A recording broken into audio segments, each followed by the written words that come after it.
Hello everyone, welcome to my channel. So बच्चों, आज की वीडियो में क्लास 7th इंग्लिश के chapter number 1 the day the river spoke के क्वेश्चन आंसर को डिस्कस करने वाले हैं।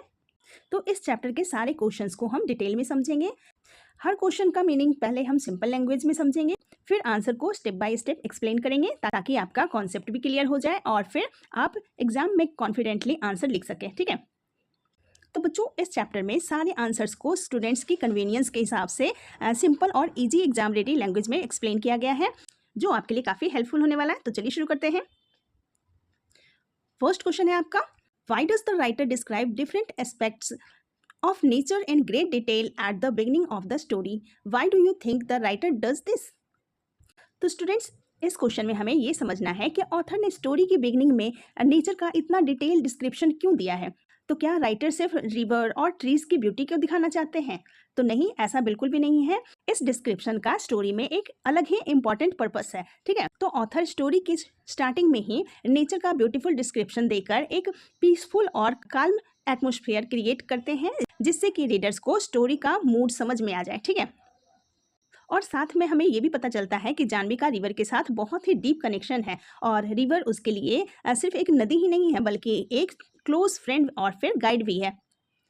तो इसी कनेक्शन को दिखाने के लिए ऑथर ने नेचर का डिटेल डिस्क्रिप्शन दिया है। ठीक है, तो आप आंसर लिखेंगे, the writer describes nature in detail to create a peaceful atmosphere and to show Janvi's deep connection with the river. ठीक है, नेक्स्ट क्वेश्चन है आपका, how did the river know so much about Janvi?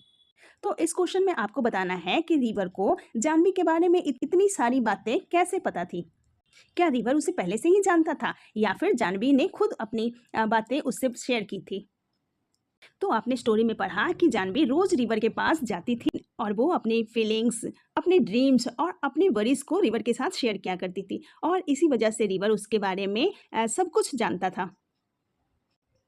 तो स्टोरी में river को एक vice friend की तरह दिखाया गया है जो जानवी को समझता है और उसकी प्रॉब्लम्स में उसकी हेल्प करता है। ठीक है, तो आप आंसर लिखेंगे, the river knew so much about Janvi because she visited it every day and shared her thoughts, dreams and worries with it. ठीक है, थर्ड क्वेश्चन है, Janvi says and I am so old now, they will never let me go. What can you infer about Janvi and the school from this line?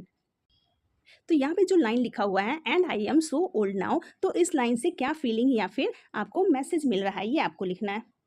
तो जब जानवी कहती है कि I am so old now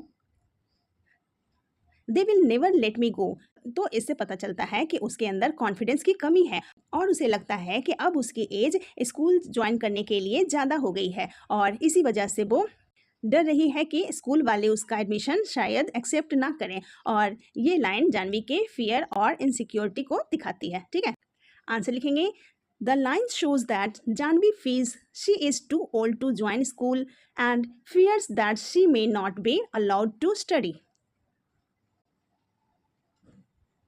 next question है, why did the river laugh when Janvi said she would be scared at school? तो students इस question में हमें बताना है कि रिवर जानवी की बात सुनकर हंसा क्यों? क्या वो उसका मजाक उड़ा रहा था? तो नहीं, ऐसा बिल्कुल भी नहीं था। रिवर को पता था कि जानवी पहले ही लाइफ में बहुत सारे मुश्किलें और चैलेंजेस फेस कर चुकी है और जब इतनी बड़ी प्रॉब्लम्स का उसने हिम्मत के साथ सामना किया तो फिर स्कूल जाने की डरने की क्या ज़रूरत है ना? और इसी बात को समझाने के लिए रिवर उस पर हंस पड़ा और उसका कॉन्फिडेंस बढ़ाया। ठीक है, तो आप आंसर लिखेंगे, the river laughed because Jahnavi had already shown great courage in facing many difficulties, so it is believed she could face school as well. ठीक है, नेक्स्ट क्वेश्चन है, why should Jahnavi follow the river's advice? तो जानवी ने river की advice को क्यों follow किया, यानी कि रिवर की एडवाइस जानवी के लिए किस तरह हेल्पफुल है? तो रिवर जानवी को डर से बाहर निकलने की सलाह देता है। वो उसे कहता है कि अपने आप पर भरोसा रखो और हिम्मत के साथ आगे बढ़ो। ठीक है, अगर जानवी रिवर की एडवाइस को फॉलो करेगी तो वो अपने फियर को ओवरकम कर पाएगी और अपनी एजुकेशन का सपना भी पूरा कर पाएगी। ठीक है, तो आप आंसर लिखेंगे, Jahnavi should follow the river's advice because it encourages her to overcome her fear, believe in herself and pursue her dream of getting an education. ठीक है, नेक्स्ट क्वेश्चन है, how does the conversation between Jahnavi and the river make the narrative more appealing? तो students, इस question में हमें बताना है कि जानवी और रिवर के बीच कॉन्वर्सेशन स्टोरी को और भी ज़्यादा इंटरेस्टिंग कैसे बनाती है। तो नॉर्मली जो होता है, रिवर बात नहीं करते हैं, लेकिन इस स्टोरी में रिवर को एक चॉकिंग कैरेक्टर बताया गया है, जिसके कारण स्टोरी में इमेजिनेशन और फिर इमोशन दोनों ही आ जाते हैं और रिवर एक वाइज गाइड की तरह जानवी की हेल्प करता है और जानवी को होप और कॉन्फिडेंस देता है। ठीक है, इसी वजह से स्टोरी और भी ज़्यादा इंगेजिंग और अपीलिंग बन जाती है। ठीक है, तो आप आंसर लिखेंगे, the conversation makes the story more appealing by adding imagination and emotion. It presents the river as a wise guide who inspires Janvi with confidence and hope. Next है, what is the main message that the writer intends to convey? तो इस question में हमें story का main message बताना है। तो आपको पता है कि हर स्टोरी में कोई ना कोई इंपॉर्टेंट लेसन जरूर होता है। ठीक है, तो ये स्टोरी हमें सिखाती है कि अगर हमारे अंदर करेज, सेल्फ कॉन्फिडेंस और डिटर्मिनेशन हो तो हम किसी भी डिफ़िकल्टी को ओवरकम कर सकते हैं और डर या फिर कोई प्रॉब्लम्स की वजह से हमें अपने ड्रीम्स कभी नहीं छोड़ने चाहिए। अगर हम खुद पर बिलीव करें और मेहनत करें तो अपने गोल्स को जरूर अचीव कर सकते हैं। ठीक है, तो यही स्टोरी का मेन इंपॉर्टेंट मैसेज है।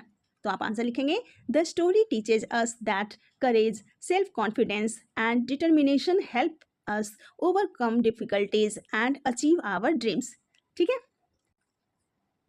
Okay students, that's all for today. I hope ये क्वेश्चन आंसर आपके लिए काफ़ी हेल्पफुल रहा होगा। मिलते हैं फिर नेक्स्ट वीडियो में। Thank you so much.